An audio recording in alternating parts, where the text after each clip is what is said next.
This is Josh Reeves, and you're listening to the Mile High Church podcast. Hey, have you ever noticed when you let something go, it works out? That's part of the spiritual practice of The Power of Surrender, written by Coop Blackson and coming to Mile High Church to speak on April 26. In person or online, learn more at milehighchurch.org. All right, our message today, I offer in great love and from the depths of my personal journey. It's called When Doubts Threaten Your Dreams. You see, no one is immune. No one. When our hearts embrace a cherished dream, along the journey toward that dream, doubt can emerge. Very often does, especially when there are disappointments or delays or setbacks on that journey. Doubts. Doubts in our own capabilities. Doubts in the support of the universe behind our dream. Doubts in the risks we feel called to make in support of the dream. Doubts in the dream itself. Doubt. Even though we know that this is a spiritual universe, even though we know of an all-providing God, even though we spend hours in spiritual classes and prayer and meditation, still doubts can surface and challenge us to the core. Can you relate? Yeah, indeed. So can I. By the way, have you heard about the horse that doubted everything? Yeah, it was a naysayer. Now, I share that lofty axiom with you because about the time we start doubting, that's when naysayers around us start to chime in with their own chorus of limitation and negativity, and our doubting intensifies. So our dreams are in peril when these doubts surge forth. Now, in our teaching, we come into the understanding that we are spiritual beings. And we catch that liberating vision and we begin to cultivate a consciousness that can move us forward into more of what we are designed to be, to do, to have, and to give. And we are spiritual beings having a human experience. And there are those times when our humanness rises up to challenge us, sometimes even bringing us to our knees. And this is made more difficult in our lives when we start to criticize and second guess ourselves because of the doubts. I think, why am I so weak? Why can't I keep my mind on course? Why do I always mess things up? Why do I always have to struggle?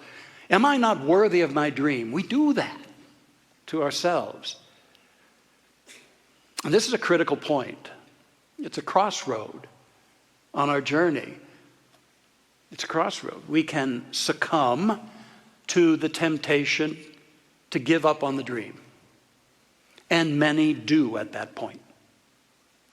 Or we can accept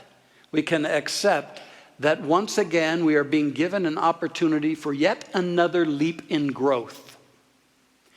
And that our doubts are actually prepared to school us and evolve us if we will let them. Now, a key realization in all of this is that a great dream, perhaps the very dream that still haunts you or that you're involved in right now, a great dream will take us right to the ceiling of our believing. It will take us to the ceiling of our believing.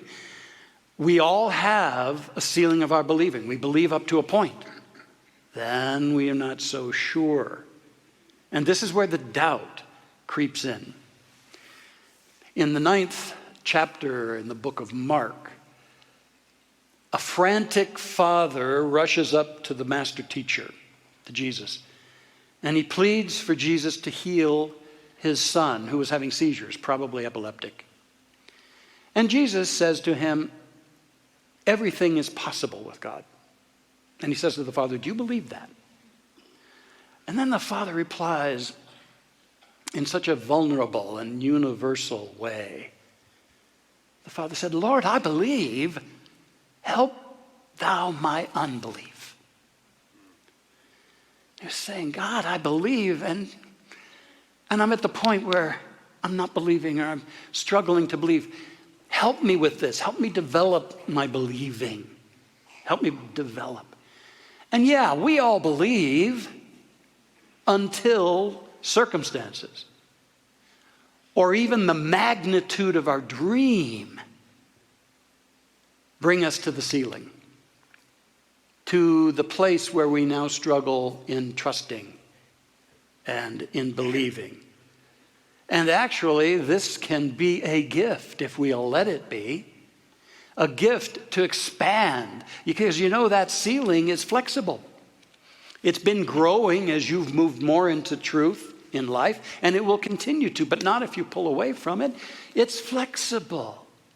But many simply turn on themselves and desert their dream when they reach that ceiling. One thing I can promise you is that whatever dreams matter to you, they're going to challenge you to develop a stronger, more resilient, more embracing self-worth. Without a doubt, they will. And in so doing, you are making yourself a vibrational match to the dream. And that's essential. And another thing I know about whatever that dream is for you is that it's probably bigger than you know how to do, and it is going to require that you take steps into a greater reliance on the power that has created this universe, the power that lives within you, the intelligence that's driving it all and is available to you to inspire and enlarge you. You're going to have to do that. And that's a beautiful thing. So I think one of the biggest challenges in this arena that I'm bringing up today is the silly notion that it's not okay to have fear and doubt in your life. So you can take a deep breath and embrace yourself that it's okay when you have fear and doubt in your life. It's okay. A farmer plants a field and sows the seeds. And inevitably what happens? Weeds start appearing even before the crop appears, before the sprouts appear. And the farmer doesn't beat his chest and fall down on the ground and cry out, I'm a terrible farmer, I'm a failure. No. The farmer, he or she goes out and pulls the weeds and just simply takes care of the environment so that that seed can continue to grow. That's what we can do. And I tell you what, anyone who has done anything significant in their life, anyone who is about anything great in their life will continually have to deal with the fear that comes forth in their humanness. And they'll have to deal with it in this way, not by pushing it away, not by denying it, but admitting it and calling it out so that it doesn't hide in the weeds and sabotage us time and time again. You don't think some of the people that have made massive differences in our humanity didn't have fear and doubt? Of course they did. They simply let it be a stimulus to expanding, to making a deeper call upon that all-providing spirit in their life. That's what they did. I tell you, whatever we push down and don't admit gains increasing power to rip us off and to sabotage us in our life. So we call out the guilt. We're not ashamed of it. We're not ashamed that there are times we're afraid or we doubt the things that matter to us. But we get to use that constructively, productively. I got to tell you quite honestly, in the 43 years I was in the formal ministry, I quite regularly felt fear and doubt on the journey. I did, because I was adamant that we're going to get this teaching more into the world. I was adamant that this church was going to continue to evolve and grow. And I assembled a team that was just as committed, just as impassioned. And we stretched, and we came up with big ideas and big dreams, and then the congregation flooded us with other big ideas. And I'm sitting there quaking in my boots, wondering, whoa. But we all just came together and we kept going. Another testament to the power of you having spiritual community in your life is be here when you're in that space. And be here when you're also happy for the others who are here in that space. All right? Be here. So understand this. Spiritual maturity is not about eliminating all fear and doubt. That's a superficial spirituality. It's about using them to deepen us and expand our arena of believing. And so you can be good to yourself when it gets tough sledding. Be good to yourself. There's, in advanced thinking nowadays, there's a philosophy called integral philosophy that's gaining a lot of steam. And the basic essence of that, the motto is transcend and include. So in integral philosophy, it's not about saying there's a bad part of life and a good part, or there's a bad part of oneself and a good part, and the bad part needs to be eradicated and eliminated or hidden. No, integral philosophy says that's a part of our humanness. Because we are spiritual beings and we're having a human experience. And what integral philosophy says is what we get to do is draw a bigger circle around that. So yes, we admit that, we include it, and it's not all bad, and it's not a symbol of our ineptitude or inadequacy, but we draw a bigger circle. We cultivate a greater arena that transcends that and includes it. That means this spirituality includes all you are. All you are, if you will, accept that. And then our founder, Dr. Ernest Holmes, at one point wrote that trained thought is more powerful than untrained thought. Meaning, I interpret that higher frequencies rule lower ones. That doesn't mean the lower ones aren't there. And sometimes in our humanness, these frequencies of fear and doubt arise, and yet we have the option of going to a higher frequency, of kindling, of activating a higher frequency that will not only transcend that lesser frequency, but will rule the day and has the power to take us forward, to build us up rather than to tear us down.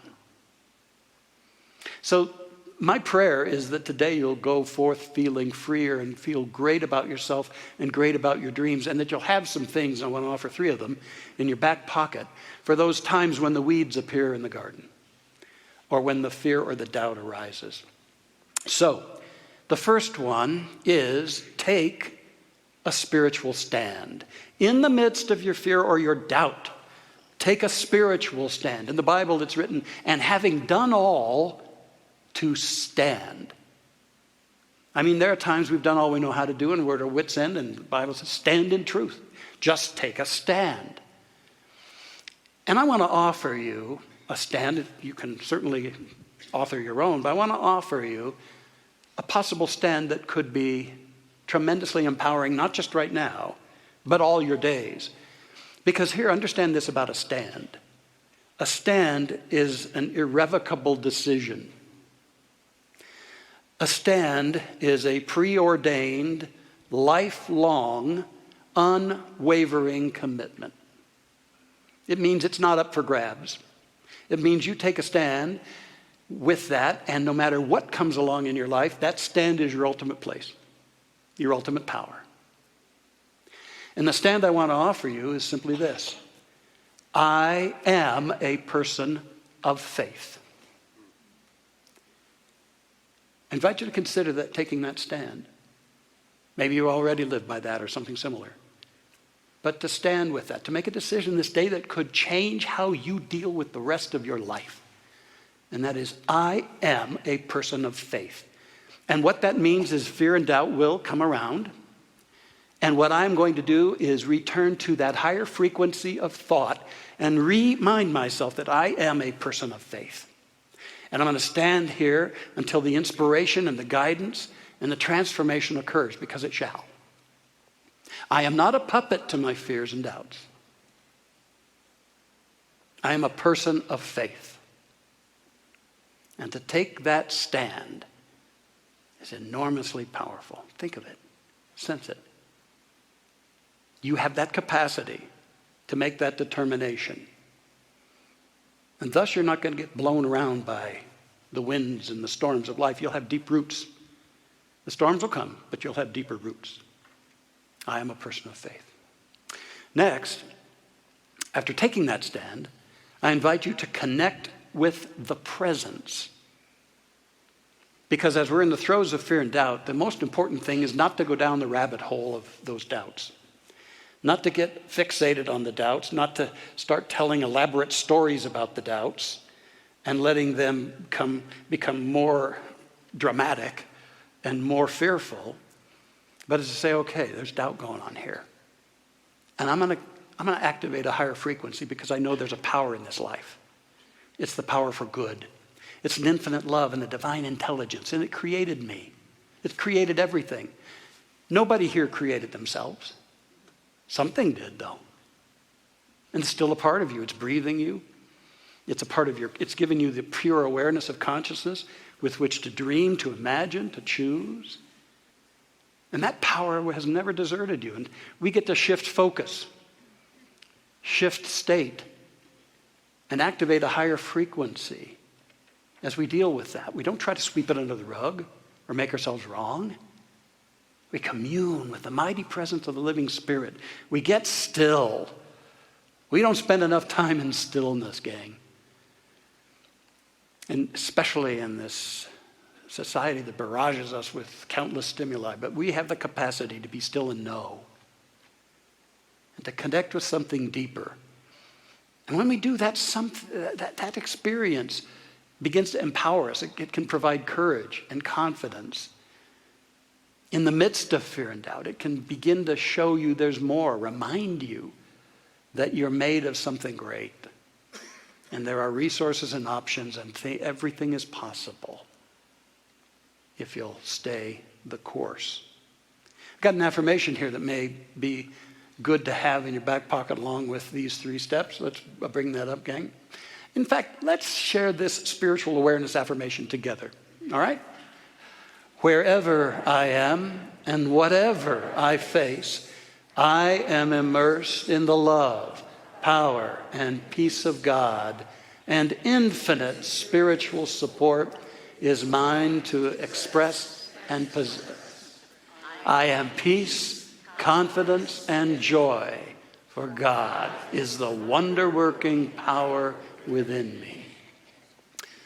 That has helped me so many times to have that spark to a higher frequency of consciousness. So you take a stand and you tune your awareness to the presence. Connect with the presence. The third thing is keep moving forward anyway.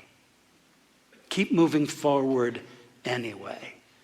Keep taking creative action, inspired or guided action, not frantic action, but inspired action and unwavering action. It's harder to get a body at rest moving than if that body is moving, then the forces can begin to direct it. And when you and I stay in action, we don't let our fears and doubts shut us down, but we start doing whatever we can, however we're guided. Life can move us where we need to be, show us what we need to know. I want to share with you an incident in the life of a colleague I knew years ago, Reverend Jane Claypool. Now, this happened earlier in Jane's life in 1965 when she was 33 years old at the time, and she was newly widowed for the second time. The second time. And she sat in her lawyer's office, very numbed. And she was then shocked when he said that they had found an additional $260,000 in the estate. And she said that can't be, that her husband didn't have that kind of money. But they told her that it was in Canadian stocks, 10,000 shares valued at $26 a share, thus $260,000. And she was stunned. She was stunned. Why hadn't her husband told her that he'd had this windfall? She could barely take it in that perhaps she wouldn't even have to work if she didn't choose to the rest of her life. And that they had had a comfortable life. She was a teacher, and he had earned a great income, and they spent most of their money on books, education, traveling, and some hobbies. So for the next month, as this information had stunned her, she continued teaching, but she began to explore, to try to figure out what to do with her life at that point. Now, she was attending a Science of Mind and Spirit church at the time, and the message of this incredible teaching was beginning to get in and take root in her, that her life could be whatever she believed and conceived it to be. And so a new dream emerged for Jane. Quit teaching and become a writer, buy a house, and take a summer trip. And so she owned that.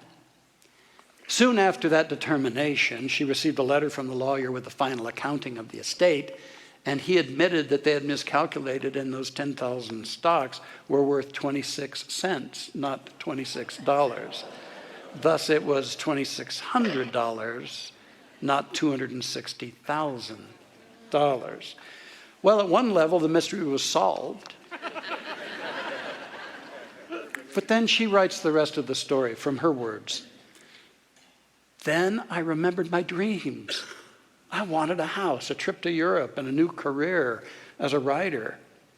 In the last month, I had come to believe I could have those things. I had mentally claimed them. I had dared to dream, but now the doubts were surging forth and my dreams were in danger. I wasn't attached to the money, but had come to count on the dreams. Then in a flash, a new and higher thought came to me. I'll do it anyway. I'll do it all anyway, I said. Once I claimed the right to my dreams, I felt entitled to them despite the new information. I used the money I got from Dick's life insurance to make a down payment on a house, spent part of the estate on a 10-week trip to Europe for my daughter, my mother, and me, and I used the rest to fund a year off from teaching to take writing classes at UCLA. Long before the money was gone, I had sold a novel and got some articles and poems published in magazines. Though it was not as easy as I expected, my dreams did come true. Over the next 35 years, I published 80 books, mostly for teens, hundreds of articles in periodicals, wrote teaching materials and a column on real estate, and established myself as a successful writer. And at the time, she writes, I now write metaphysical books and curricula and give workshops on writing. She also, during that time, became a minister in our teaching and founded the Carlsbad, California Center. And she passed about 10 years ago. But her message lives on, gang. Her message lives on. As you journey forth with a dream, and I pray you'll embrace those dreams, not brush them aside. Fears and doubts can arise, just like weeds in a garden. But those weeds don't have the power to diminish your faith or deep six your dreams. So in the midst of it, take a stand. Remind yourself what you've decided to be the ultimate place and position in your consciousness that nothing will move. Connect with that presence. Strike a higher frequency of understanding and keep moving forward anyway. Eleanor said that the future belongs to those who believe in the beauty of their dreams. You do what I just said, and you'll be putting those fears and dreams in the back seat. And like pesky kids, they may make a lot of noise back there, but you're in the driver's seat, moving forward into the beauty of your precious dreams. Let's have a prayer together. It's a message I need to hear, and how soothing and real and good it is as we take deep breaths and take a moment to embrace ourselves in love and step out of any self-criticism, loving all that we are and all that we are to be.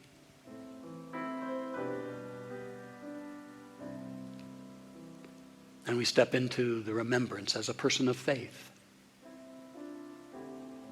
There's only one power, one presence, one love divine, an infinite intelligence, the creative genesis of all that is or ever shall be.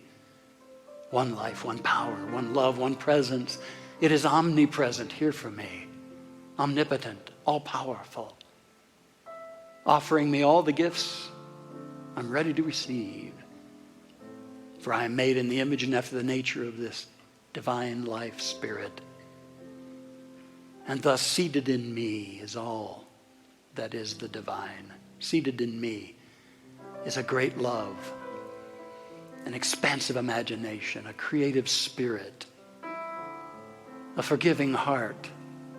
Seated in me is a fountain of love and beauty. Seated in me is a deep peace and an indestructible joy. And I and the Father are one forever and always. I am restored and renewed in this realization, and I speak my word knowing that as a person of faith I am strong. I am mighty in the midst. I persevere. I always grow into higher realizations that empower me and inspire me. And that which I set forth to express and to be unfolds in the highest and best ways. And not only are my dreams attainable, but I rejoice in that which I am becoming on this precious journey called life. I rejoice. I accept this inward healing and empowerment and go forth to do that which I'm called to be and do. Always ready to learn, to grow, and to celebrate. And so we give thanks for this truth alive in each and every one of us. We bless this wonderful congregation. I bless its leaders, Dr. Michelle Medrano, Reverend Joshua Reed. And I just know that these two beautiful souls are guided and inspired along with their ministerial team, the practitioners, the board of trustees, all who serve, and all of us who are the body of this church. I just know that it continues to grow and evolve. And I give thanks that the consciousness at the heart of this church is a part of an ever-increasing wave of consciousness, a higher frequency of thought that is beginning to crest way out in the ocean and move forth to the shores of human understanding, that all are one, and that the light shines through all. May peace prevail upon earth. We accept this and we rejoice, for all is well. We let it be and become, and so it is. Amen. Thanks for listening to the Mile High Church podcast. This podcast is made possible by the generous contributions from listeners like you. To make a donation, please visit milehighchurch.org.